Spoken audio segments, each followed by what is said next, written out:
Deixa aberto aí em Filipenses capítulo 2, eu quero ler com você o verso 6 e o verso 7 e 8, tá bom? A palavra do Senhor nos diz assim: que sendo em forma de Deus, não teve por usurpação o ser igual a Deus, mas aniquilou-se a si mesmo, tomando a forma de servo, fazendo-se semelhante aos homens, e achando na forma de homem, humilhou-se a si mesmo, sendo obediente até a morte e morte de cruz. Pelo que também Deus o exaltou soberanamente e lhe deu o nome acima de todo nome. Verso 10 também. Para que ao nome de Jesus se dobre todo o joelho, os que estão nos céus, na terra e debaixo da terra, e toda língua confesse que Jesus Cristo é o Senhor, para a glória de Deus Pai. Feche seus olhos. Se você puder, coloca a mão também sobre o teu coração. Espírito Santo de Deus, não é repetitivo dizer quão dependemos do Senhor. Dependemos de Ti, precisamos do Senhor. Precisamos da Tua palavra, porque ela é como bússola para o nosso caminho. Ela é como GPS para o nosso andar. Precisamos tanto da Tua palavra, Senhor, porque ela é luz que clareia todas as coisas. Nós precisamos da Tua palavra, porque a Tua palavra é pão que nos alimenta para o caminho. É combustível, Senhor, que faz com que a gente consiga chegar aonde que o Senhor tem chamado a gente aí. Então fala conosco. Pega a nossa mente agora, nossa atenção. E Deus, traz ela cativa até o Teu altar. E que nada mais seja importante para nós, senão a Tua palavra. Que nenhuma preocupação com a segunda-feira, com os compromissos, ó Deus, com a janta, nenhuma preocupação seja mais importante do que a Tua palavra. E a Tua palavra venha nos preencher, nos alimentar, em nome de Jesus. Amém e amém. Pode se assentar, queridos, queridas. Glória a Deus. Eu quero recapitular rapidamente com você o que nós conversamos hoje de manhã. Algumas pessoas não estavam aqui. Nós estamos numa série de mensagens que tem como tema: Senhor, dai-me a Tua força. Você pode repetir comigo? Senhor, dai-me Tua força. E hoje de manhã nós damos início a essa série de mensagens e eu quero continuar ela. Domingo que vem nós vamos ouvir um pouco mais sobre ela. E nós, logo no início da palavra de hoje, eu coloquei uma foto de um tanque de combustível, né? E o tema da palavra nessa manhã foi: não ande de tanque vazio. E nós pensamos quando eu perguntei para a igreja o que aquela foto representava. Alguns disseram: abastecer o carro, né? É um posto de gasolina. E nós falamos da importância, né? Da mesma forma que o carro, ele não anda sem combustível. Eu e você precisamos entender, ter em nosso coração, que sem Deus nada podemos fazer. João capítulo 15, Jesus já nos alerta que é necessário a gente estar conectado a Ele. É necessário permanecer nele. Ele diz: porque sem mim nada podeis fazer, diz o Senhor. E toda vez que nós estamos conectados em Deus, nós somos abastecidos no Senhor. E eu falei aqui de manhã algumas razões por que muitas vezes nós andamos, né, de tanque vazio, seja no carro, seja na nossa própria vida. Eu perguntei de manhã quantos aqui, quando ali, né, aquele medidor bate na metade, você já entende, preciso abastecer. Ou talvez quando chega a um quarto, você fala assim: não, preciso abastecer logo. Ou talvez você, como eu, espera acender a luz, e você vai lá e você também abastece. E trazendo para uma realidade, trazendo para a nossa vida, é perigoso demais, porque escolher andar com um tanque vazio significa que nós estamos arriscando, nós estamos colocando em risco o nosso propósito, o nosso alvo. E o nosso alvo, meu irmão, eu posso lhe afirmar, como diz a sua palavra, como diz o apóstolo Paulo, o nosso alvo é Cristo, o nosso alvo é o Senhor, o nosso alvo é a eternidade, é o céu. Posso ouvir um amém? Amém? O nosso alvo não está medido nessa terra, não está nesse plano. O nosso alvo é espiritual, o nosso alvo é eterno. O nosso alvo não é um carro que daqui a pouco compra e daqui a pouco ele perde o valor de mercado, né? E daqui a pouco tem que se vender de uma forma muito barata. O nosso alvo não é uma casa terrena, onde daqui a pouco, se é necessário fazer reforma, e mesmo com reforma, daqui a pouco ela precisa ser refeita. O nosso alvo não é apenas o corpo físico, que de um dia será consumido. Nosso alvo é o céu, nosso alvo é o Senhor. E tem tanta gente que começa, né? Começa de tanque cheio, começa na sua caminhada, se converte, vai para o Evangelho. Só que se a gente não parar, de tempo em tempo, diariamente, dizendo: Senhor, dá-me da tua força, dá-me da tua força. Assim como nós acabamos de cantar, as lutas, as situações, elas vão se levantando. Como Jesus, ele conta na parábola do semeador, daquela plantinha que logo nasceu, daquela plantinha que logo floresceu. Mas na história de Jesus diz: mas vindo o sol, queima ela. Por quê? Porque ela não tem raízes profundas. Qual é a razão da raiz? A razão da raiz é sugar, abastecer, não é isso? A função da raiz é puxar da água, da umidade do solo, e ela se fortalecer. E da mesma forma o Senhor está falando comigo e com você nessa manhã. Será impossível andar por 2025, será impossível trilhar esse caminho proposto pelo Senhor para a nossa vida, se eu e você não nos revestirmos da força de Deus, não nos abastecermos da força de Deus. E nós falamos aqui de manhã sobre algumas razões que levam as pessoas a não abastecer. A gente vive sempre correndo, né? Às vezes nem é falta de dinheiro, às vezes é falta de prioridade. Parar e abastecer. E no espiritual também não é diferente. Às vezes não é porque a gente não quer, é porque talvez é segunda, terceira prioridade. E quando é segunda e terceira prioridade, deixa de ser o primazia, deixa de ser o primeiro. E a gente vai começando a andar de tanque vazio. Eu estava falando com as pessoas hoje de manhã, no nosso carro, de tanto andar na reserva, uma hora pode queimar a bomba do combustível. Não é isso, Raimundo? Você que entende esse negócio aí? Não é isso? Sou curioso. Mas pode queimar a bomba do combustível, e às vezes abastecendo é 50, é 100, mas uma bomba de combustível às vezes é 2.000, 3.000. O que é mais caro, né? O que é mais caro? Ter tempo para abastecer diariamente na presença de Deus, lendo a sua palavra. Um dia, hoje de tarde, você fez uma decisão: vou à igreja. Você está sendo abastecido pela presença de Deus nesse lugar. Hoje de manhã você tomou uma decisão, ontem à noite você tomou uma decisão, você falou: vou para a igreja. E quando você chega nesse lugar, a presença de Deus te recebe, e o Senhor enche o teu tanque, e você enfrenta mais uma semana, porque você está revestido no Senhor, amém, irmãos? Eu e você precisamos então aprender o que nós falamos hoje de manhã, que às vezes é falta de tempo.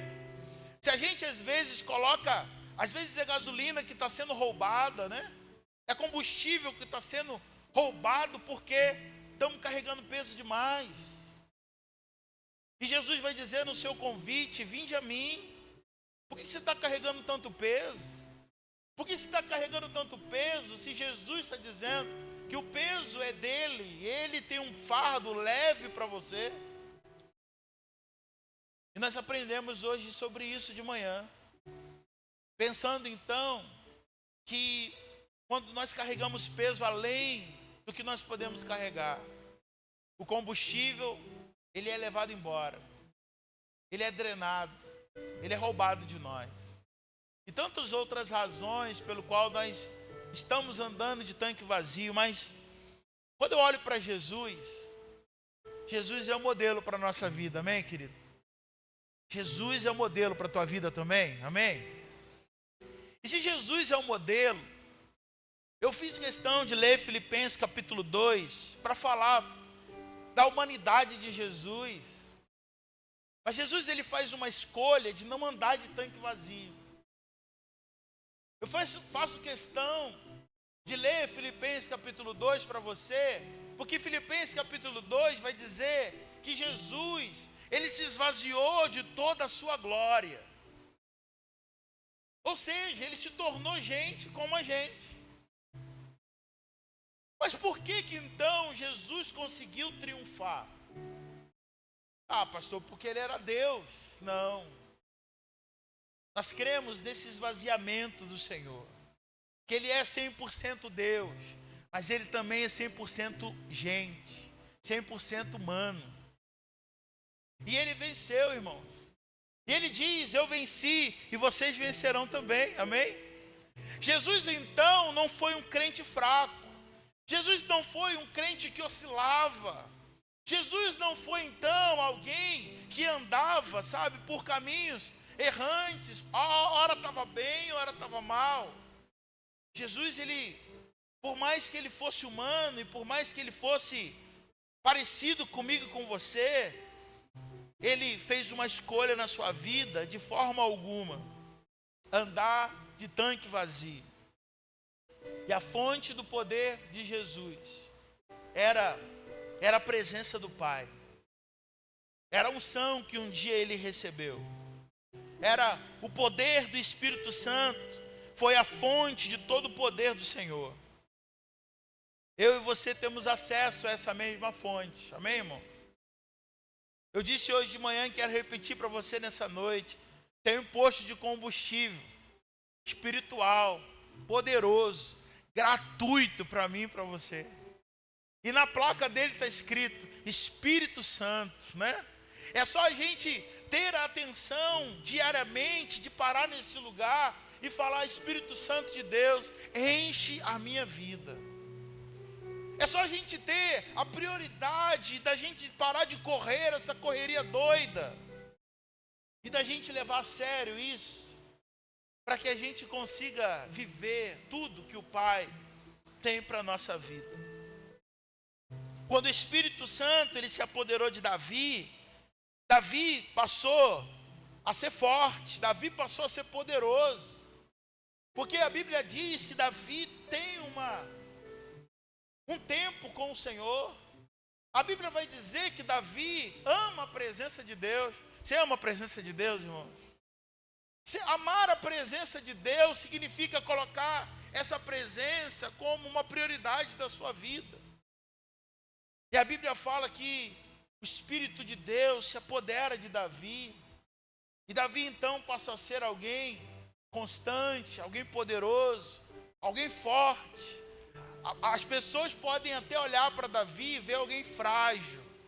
As pessoas podem até olhar para mim e ver alguém frágil, para você e ver alguém frágil. Mas quando nós somos revestidos do poder e da autoridade do Senhor, sabe, o inimigo ao olhar para a minha vida e para a tua vida diz, esse é um servo, essa é uma serva do Senhor, eu não posso tocar nele de jeito nenhum. E ele vai se levantar por um caminho, irmão, mas por 7 caminhos ele vai ter que bater em retirada, porque maior é aquele que está em nós do que aquele que peleja contra nós. Temos que ter então em nosso coração esse desejo de ser parecido com o Senhor, porque Jesus, não se engane você, Jesus também passou por tentações, mas ele permaneceu firme. Jesus, ele foi sujeito à fome. Jesus foi sujeito ao cansaço. Jesus foi sujeito à angústia. No Getsemane, a palavra de Deus diz que quando Jesus estava prestes a ser crucificado, Jesus está tão estressado, tão angustiado, que ele soa sangue. Ele está suando sangue, porque ele sabe o que está esperando para ele.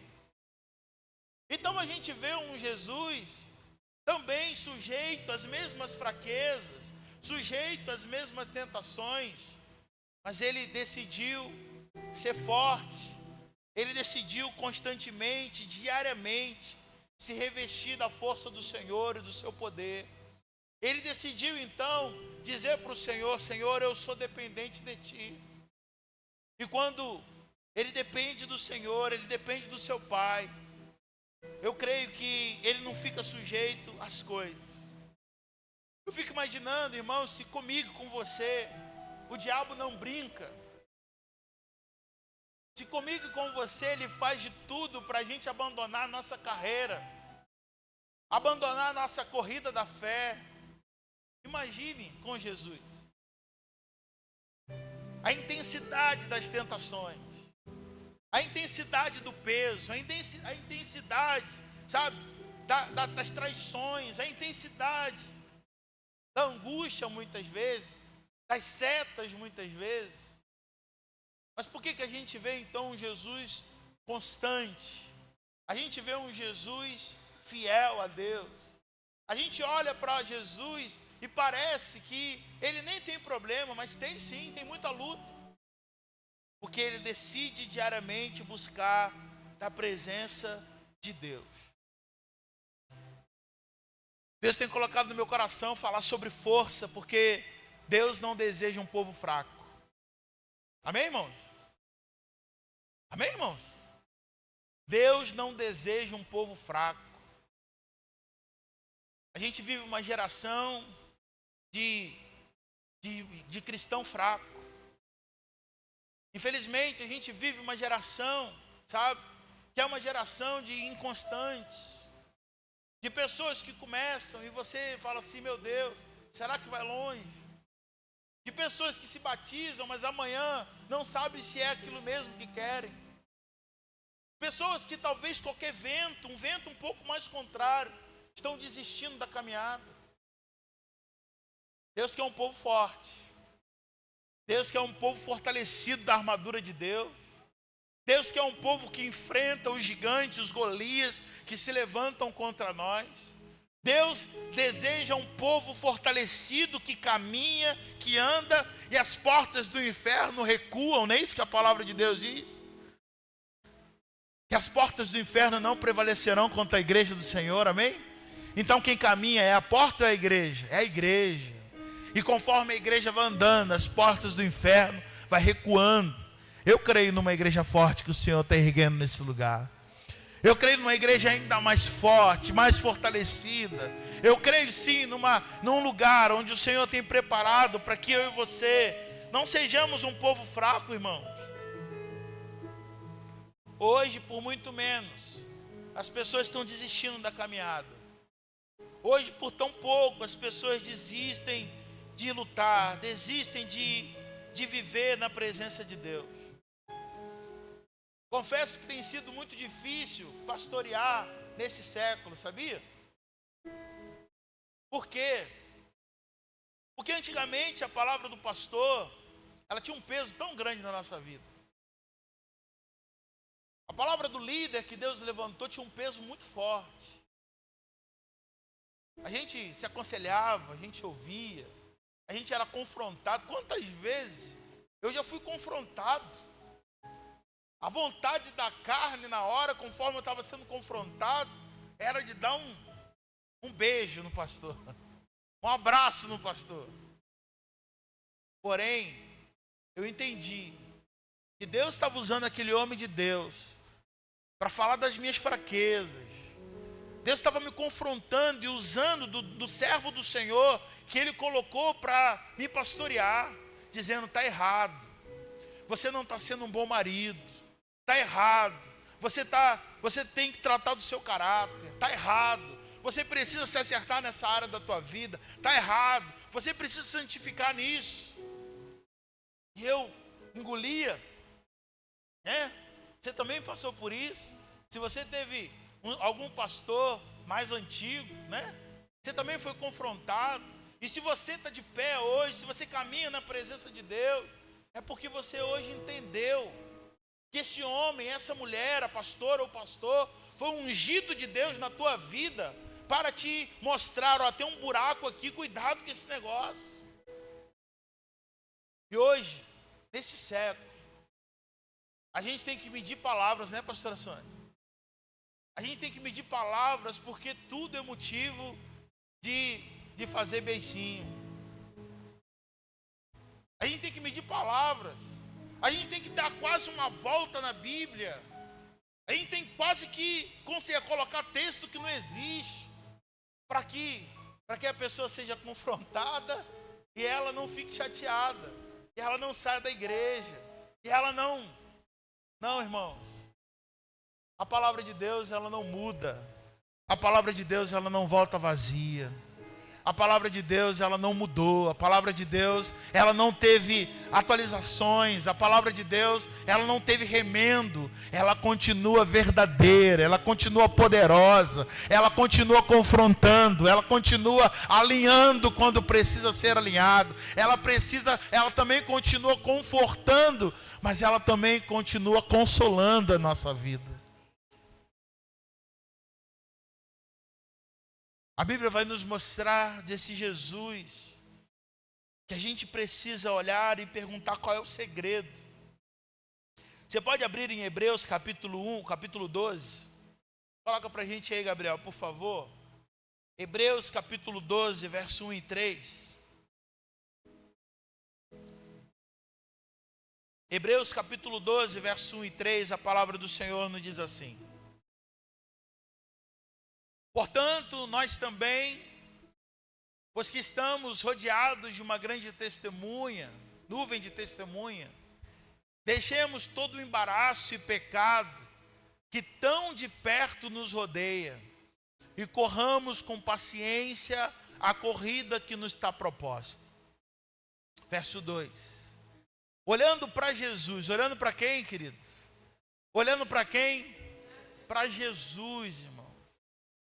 Se eu e você desejamos andar com combustível cheio, usando a analogia pela manhã, se nós queremos ser imitadores de Jesus, nosso alvo, Jesus, ele não tropeça porque ele tem um alvo. Se eu olhar para as pessoas, eu não caminho. Se você olhar para as pessoas, você não caminha. A Bíblia está nos alertando, dizendo para a gente, olhando para Jesus. Quem ele é? O autor, diga comigo, autor e consumador da minha fé. Aleluia. É para Jesus que a gente deve olhar. É para o Senhor que tem que estar o nosso alvo. E o texto diz assim, porque ele suportou, aliás, volta lá, o autor e consumador da nossa fé, o qual pelo gozo que lhe está proposto, suportou a cruz, desprezando a afronta, assentou-se à destra do trono de Deus. Verso 3. Considerai, pois, aquele que suportou tais contradições dos pecadores contra si mesmo, para que não enfraqueçais, desfalecendo o quê? O vosso ânimo. Atentai então para Jesus. O texto então de Hebreus está dizendo para a gente, olha para Cristo, imita o Senhor que suportou todas as traições, que suportou todas as condições e contradições humanas, diz o texto. Mas o alvo dele era o Senhor, o alvo dele era o Pai. O alvo dele é fazer a vontade daquele que o enviou, disse Jesus. E ele vai dizer, ele vai terminando dizendo, para que não enfraqueçais, para que vocês não percam a força, desfalecendo pelo caminho, perdendo o vosso ânimo. Eu creio que o Senhor tem uma força para derramar sobre esse janeiro, sobre esta igreja. Eu creio numa força, irmãos. Você pode fechar os teus olhos e fazer assim com as suas mãos. Você é a igreja do Senhor. Eu não estou profetizando sobre tijolo, eu não estou profetizando sobre piso, eu não estou profetizando sobre lâmpada. Eu estou profetizando sobre a igreja do Senhor nesse lugar. E as portas do inferno, diz, não prevalecerão contra a igreja do Senhor.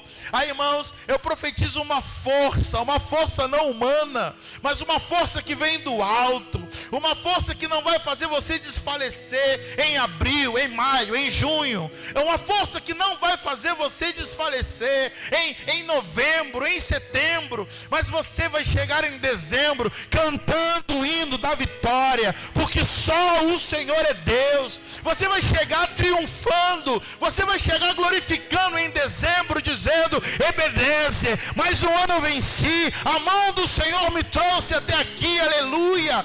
Você vai chegar em dezembro triunfando em vitória, porque aquele que começou a obra na tua vida é fiel para completar em Cristo Jesus. Se você recebe essa palavra, aplauda o Senhor, glorifique o nome dele, em nome de Jesus.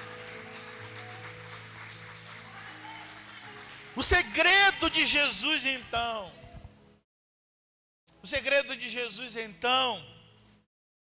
é lembrar quem ele é, o quanto Deus o ama. Para mim, o primeiro segredo do Senhor é lembrar, todo dia Jesus lembrava que ele era amado de Deus. Ninguém é forte, irmãos, sem saber o seu valor. Se você não sabe o seu valor, você vai ser fraco. Se você não sabe o seu valor, qualquer palavra contrária te derruba. Se você não sabe o seu valor, qualquer crítica acaba com você. Se você não sabe o seu valor, sabe? O inimigo ele vai usar de pessoas às vezes para desfazer, para anular aquilo que Cristo diz a teu respeito. Jesus ele sabe o valor, Jesus sabe do amor. É muito interessante que quando Jesus começa o seu ministério, o Pai faz questão de dizer do amor dele. Quando Jesus está ali sendo batizado por João, a Bíblia fala que o céu se abre, tem uma voz que desce, e essa voz diz: esse é o meu filho amado, em quem eu tenho prazer. Esse é o meu filho amado, em quem eu tenho alegria, eu tenho satisfação, eu tenho prazer nele, na vida dele. E a Bíblia diz que o céu se abriu e Jesus foi batizado naquele momento. Eu acredito que um dos segredos que fazem que a força de Jesus fosse renovada todas as manhãs é que ele lembrava: eu tenho um pai que me ama. Você tem um pai que te ama, amigo. Você tem um pai amoroso. Não permita que as lutas, não permita que a adversidade, não permita que o inimigo toque na tua identidade. Se Deus é por nós, quem será contra nós? Não permita que o inimigo, sabe? Eu e você precisamos nos lembrar: Deus é por você. Se você não acreditar nisso, meu irmão, você vai ser uma presa tão fácil. Uma presa tão fácil, e a tua energia, a tua força, ela vai ser roubada muito facilmente. Se você não souber do teu valor e do amor de Deus pela sua vida, não serão as pessoas que vão te dizer. Porque infelizmente a gente vive num mundo onde as pessoas, elas estão embrulhando para si mesmas. Elas só conseguem enxergar ela mesma. Se eu e você não temos a convicção que Jesus morreu na cruz por mim, sou egoísta? Não sou egoísta. A salvação é individual, sim ou não? Então Jesus morreu, a gente fala que por nós, mas quando eu olho para essa cruz, eu preciso dizer: como eu sou amado, ele morreu por mim. Era para o Leandro estar preso lá, ia precisar de uma cruz mais forte, né? Mas era para o Leandro estar preso lá, mas ele decidiu morrer no meu lugar. Isso é tão maravilhoso, irmãos. Eu preciso então entender, você precisa entender o quão amado você é de Jesus, do Senhor. Carência afetiva muitas vezes é uma porta aberta para tantas pessoas saírem da presença de Deus. Carência afetiva às vezes leva tantas pessoas para a morte. E o inimigo sabe justamente disso. O inimigo conhece a gente, sabia? Sabia que o teu inimigo te conhece tão bem, talvez conhece mais que você mesmo? Ele sabe que em algumas situações ele não pode te tentar, porque é perda de tempo. Alguns instrumentos que ele vai usar, ele vai dizer, é perda de tempo. É perda de tempo, gastar tempo, tentando a Rita desse jeito, tentando a Rosário, a Rosilane dessa forma. Ela nunca vai cair com isso. Ela nunca vai errar com isso. Mas ele conhece a nossa estrutura. Da mesma forma, hoje na escola dominical nós estamos falando de um Deus que conhece a nossa estrutura. Você sabe que Deus conhece a estrutura, amém? Mas o inimigo também conhece a tua estrutura. E muitas vezes ele vai dizer, não, eu vou jogar por esse lado. É dessa forma que eu vou jogar. É aqui que eu vou atuar. É aqui que eu vou tocar nele. É aqui que eu vou tocar nela. E se a gente não tiver, não souber de fato quem nós somos em Deus, se a nossa identidade ela não tiver em dia, se dia após dia eu e você a gente não lembrar, eu sou um filho amado de Deus. Tem filho amado de Deus aqui nessa noite? Você pode dizer isso comigo, levantar as suas mãos em fé e dizer, eu sou um filho amado de Deus. Quem você é, meu irmão? Um filho amado de Deus. Quem você é, meu irmão? Um filho amado de Deus. Se isso não tiver claro para o nosso coração, a orfandade vai bater na nossa porta. O medo vai bater na nossa porta. As lutas vão bater e elas batem muitas vezes. Só que quando nós sabemos quem nós somos em Deus, quando nós sabemos o nosso valor e sabemos que nós não somos um barco à deriva. Se eu perguntar quem está passando por uma luta aqui, eu sei que algumas pessoas estão passando por luta. A irmã Maria está passando por luta, né, irmã Maria? Tem algumas pessoas dizendo, pastor, eu estou passando numa luta terrível. A enfermidade chegou, a enfermidade tocou lá em casa. E nesse momento, se a gente não sabe quem a gente é, né, irmã Maria? Se a gente não sabe das promessas de Deus, se a gente não conhece que nós não somos um barco à deriva, lançado no mar, que as ondas batem para lá, batem para a esquerda, batem para a direita, ela faz da gente uma bagunça. A gente sabe que as ondas elas vêm sim, mas Jesus está no barco. A gente sabe que as tempestades elas sopram sim, elas açoitam o barco de uma forma tremenda. Mas como é maravilhoso lembrar que nós não estamos sozinhos, abandonados. O nosso Pai está conosco. Amém, irmãos? Que na hora da tua luta, na hora da escassez, você lembre, eu tenho um Pai a quem eu posso pedir. Eu tenho certeza que o que faz de Jesus manter a sua força é ele saber que ele não é órfão. O que faz o Senhor manter a sua força, e essa força é que vai conduzir ele todos os dias, é ele lembrar, eu estou sozinho, eu tenho um Pai que me ama, eu não sou órfão. E é por isso que você vai ver muitas vezes Jesus dizendo quem ele é. Ele vai dizer, eu sou a luz do mundo, eu sou o Filho de Deus, eu sou o caminho, a verdade e a vida, eu sou o pão da vida, eu sou a ressurreição e a vida. E você, quem é?